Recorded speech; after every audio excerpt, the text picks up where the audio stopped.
Hi, I'm Kayla Ali, and welcome back to the Ali Perspective. And we have a great week in college football, and you know I have to discuss that. First up in the SEC, for our 3:30 primetime game, we have Oklahoma versus Alabama. Now, that is a top 15 matchup, and that is, I think Oklahoma has 2 losses in the SEC, and Alabama has none. So this game will be interesting. Oklahoma won't have a claim necessarily.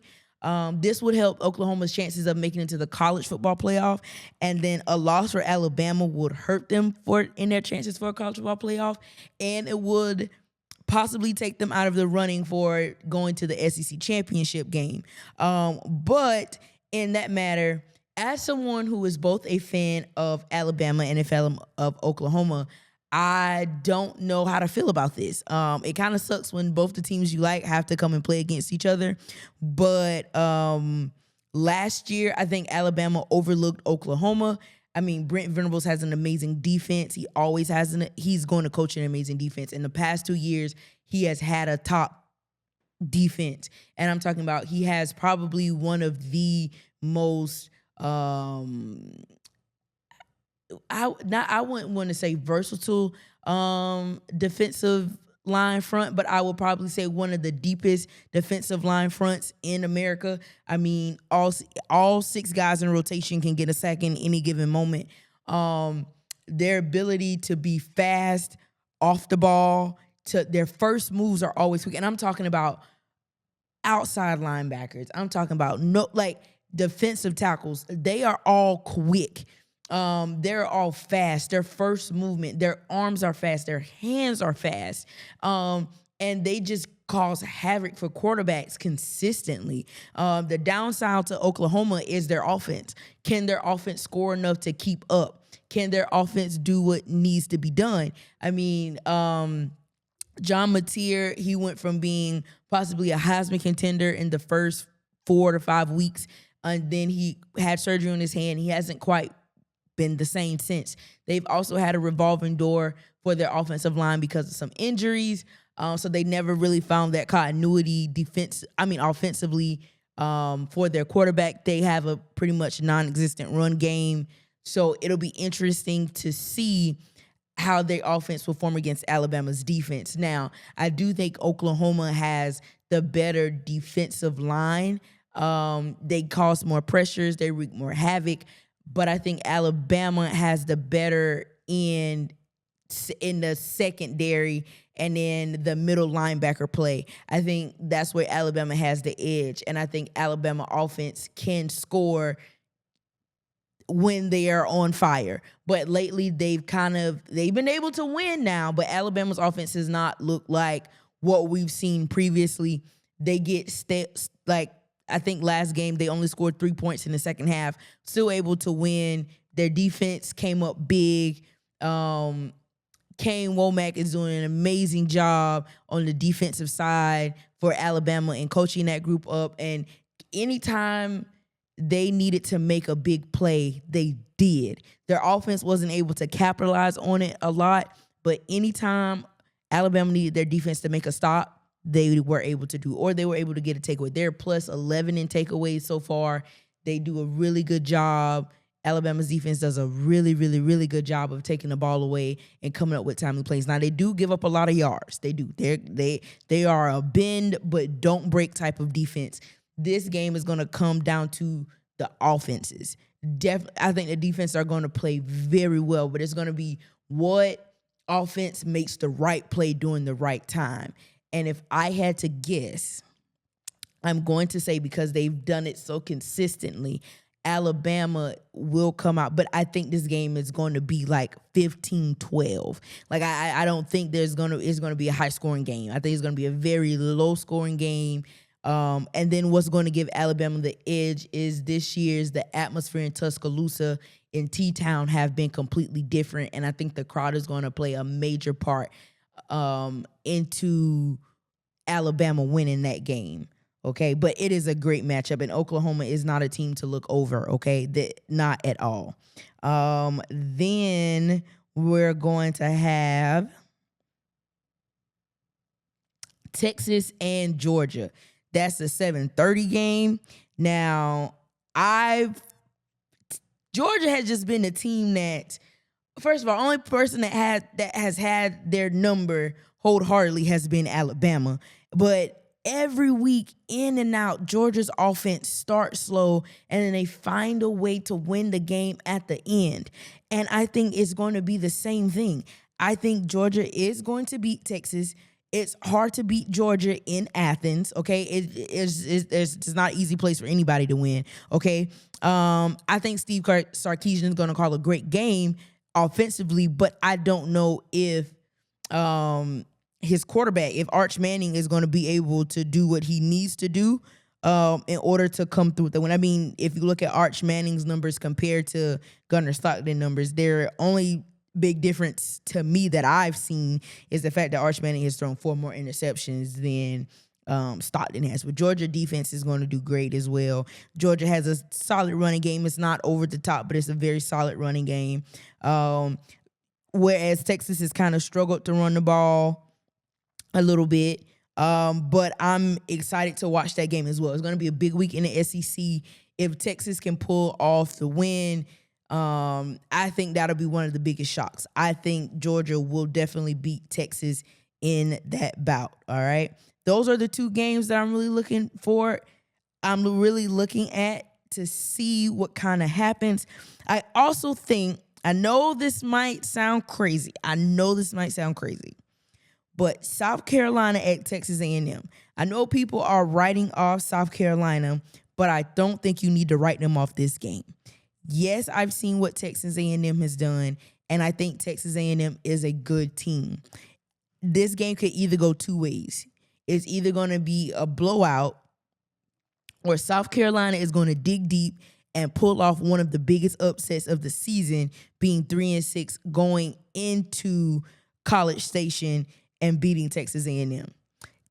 South Carolina hasn't had a big win in a while, I would say. Every time we thought that this is going to be their win, this is going to be the thing that kind of turns around their program, it just kind of hasn't been that. But I'm telling you guys, keep an eye on this game. This South Carolina Texas A&M game. I believe that South Carolina could pull off an upset. It's either going to be they pull off a really close upset or they're just going to get washed. But I think this is going to be, because this is a game that no one is really talking about, everyone is kind of overlooking South Carolina, I think they can go in and shake some things up for the Aggies. All right? And then now I want to turn it over to NCAA women's basketball. I'm super excited that college basketball has started, especially on the women's side of the ball. I want to say that I watched the Tennessee and Belmont game, and I think Tennessee only beating Belmont by 10 says a lot. And that's a team that is ranked really, really high that I think can get upset later down the line. Okay. Shout out to Notre Dame with Hidalgo. Last game, she had 44 points, 16 steals, broke an NCAA record. Now, I do not think how Notre Dame plays is going to be sustainable for them to make it to the national championship game. They rely heavily on Hannah, and I don't think that, like I said, that's not sustainable. And if you look at her numbers regular season and even in her conference tournament before they go to March Madness, her numbers drop significantly during the playoffs. But she is on one heck of a run right now. And also Audi Crooks, she, for Iowa State, scored 42 points in 19 minutes. And when you look at those tape for that 19 minutes, her team did what they should have. They fed her in the post. Her footwork was perfect, and she had just the right touch. So shout out to Audi and shout out to Hannah Hidalgo for putting on brilliant performances as we lead up into this college, as we are in this women's college basketball season so far. Also, UConn has a 2-headed monster with Azzi and Sarah Strong. Let me tell you, as someone who has been a fan of UConn's women's basketball since I was 8 years old, which was in 2008, The way Sarah Strong plays so similar to Maya Moore, it baffles me. Like, she has all three facets of the game. She can post you up. She can hit you with the mid-range. She can step out and shoot threes. She's great on defense. She can pass the ball, has great vision. Okay? The games I have watched of Sarah Strong this year, she is putting on a clinic. The growth that she has from her freshman to her sophomore year has been crazy to me. This is also one of the first teams I've seen of Gino Auriemma where he actually is playing 10 players and they're all putting in good minutes. No, like he has a team of depth, which is something that I haven't seen from this UConn team in a while. So I'm excited. And also Gino doesn't play like Gino will have a 7-man rotation and be perfectly fine with that. But he's opening up a little bit. I don't know if that means he's getting soft in age or what. South Carolina girls, I really hate that Chloe Kitts tore her ACL and she will be missing the season. But they are going to be a joy to watch again this year. Their ball movement has been really good. There's still a team that shares the ball. They still play with a lot of discipline. They still play great defense. Joyce Edwards is becoming the star of the show.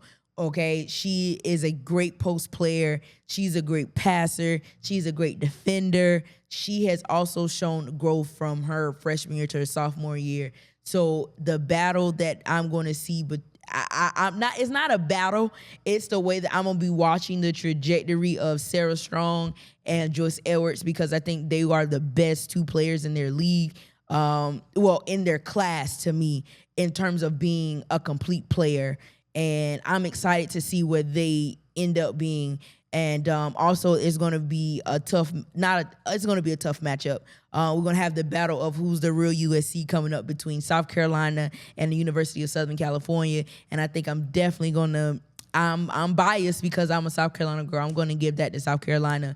But I mean, USC has signed the last number one overall player, signed 3 of the last number one overall players in that class. So I think they're going to be fun to watch. I wish Juju Watkins could play in this game, but she'll miss this season as well. There are a lot of stars out this year in women's college basketball, but there are still a lot of stars inside. And also shout out to LSU for in their first 4 open games, they've opened up with over 100 point scoring. So they've been doing their thing.